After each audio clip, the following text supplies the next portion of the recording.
கர்த்தருக்கு ஸ்தோத்திரம். இன்றைய வசனம் மத்தேயு 18ஆம் அதிகாரம் 11ஆம் வசனம். மனுஷகுமாரன் கெட்டு போனதை இரட்சிக்க வந்தார். மத்தேயு 18ஆம் அதிகாரம் 11ஆம் வசனம். மனுஷகுமாரன் கெட்டு போனதை இரட்சிக்க வந்தார். மனுஷகுமாரன் அப்படின்னா யாருன்னா ஏசப்பாவை தான் இங்கே சொல்கிறாங்க.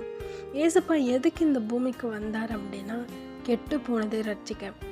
பாவம்ன்ற ஒரு பிடியில் நம்ம எல்லாம் மாட்டி கெட்டு போயிட்டுருக்கோம் இல்லையா.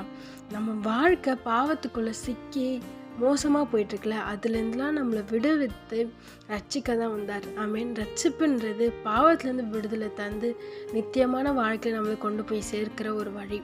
அதுலேருந்து பாவத்துலேருந்து விடுதலை பெறுறதுக்கு தான் ஏசப்பா பூமிக்கு வந்தார். ஆமீன். நம்மளை எல்லாரையும் விடுதலை ஆக்கி அவரோட ஜனமாக நம்மளை மாற்ற தான் ஒரு பூமிக்கு வந்தார்.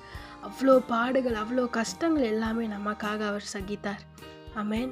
இப்போ கூட நீங்கள் நினைக்கிறீங்கன்னா, இந்த தப்பு பண்ணிட்டு ஏசப்பா என்னை மன்னிப்பாரா, இல்லைனா இவ்வளோ பெரிய பாவியை ஏசப்பா மன்னிப்பாரா அப்படின்னு கேள்வியோடு இருக்கிறீங்களே. உங்கள்கிட்ட ஏசப்பா சொல்கிற ஒரு காரியம் என்ன அப்படின்னா, நான் உன்னை மன்னிப்பேன், அதுதான் நான் பூமிக்கு வந்தேன். உன் பாவத்தை அறிக்கை செய்து விட்டுடு, என்னோட ரத்தத்தினால கழுவப்படு, உன் உள்ளத்தில் என்னை சொந்த ரட்சகரை ஏற்றுக்கொள்ளு, உன் பாவம் எல்லாத்தையும் நான் எடுத்துட்டு உன்னை பரிசுத்தமாக மாற்றி உனக்கு ஒரு புது ஆரம்பத்தை தருவேன்னு சொல்கிறாரு. ஆமேன். அவ்வளோதான் லைஃப் முடிஞ்சிச்சுன்னு நினைக்கிறீங்களா? உங்களை பார்த்து சொல்கிறாரு, அவ்வளோதான், இதுக்கு மேலே ஒன்றுமே இல்லை அப்படின்னு நினைக்கிறீங்களா?